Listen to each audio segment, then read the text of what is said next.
July মাহৰ পৰা আমি অৰুণোদয় দ্বিতীয় আঁচনিটো আমি সামৰণি মাৰিম। এতিয়া গোটেই এই মাহটো আগষ্ট মাহটো আমাৰ নৱনিৰ্বাচিত পঞ্চায়তৰ প্ৰতিনিধিসকল বা জিলা উপায়ুক্তৰ প্ৰতিনিধি প্ৰত্যেকজন অৰুণোদয় হিতাধিকাৰী ঘৰলৈকে যাব। মোৰ পৰা এখন পত্ৰ লৈ যে আপুনি অৰুণোদয়ৰ বাবে নিৰ্বাচিত হৈছে।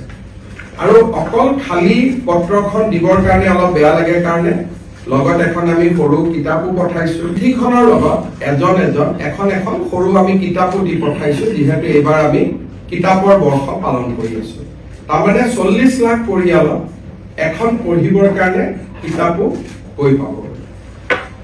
এই অৰুণোদয় তৃতীয় আঁচনিটো এই গোটেই প্ৰক্ৰিয়াটো সমাপন কৰোঁতে আমাক এমাহ লাগিব। ঘৰত গৈ আমি গোটেইখিনি দিওঁতে আগষ্ট মাহৰ অৰুণোদয় কোনেও নাপাব।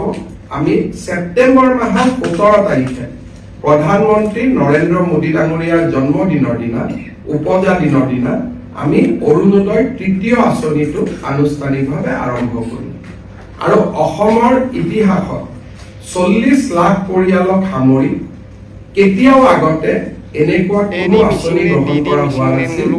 আৰু এইবাৰ আঁচনিটো লৈ আমি প্ৰত্যেক ঘৰ মানুহৰ দুৱাৰ মুখত গৈ আমি উপস্থিত হ'ম যে আপুনি অৰুণোদয় পাইছে।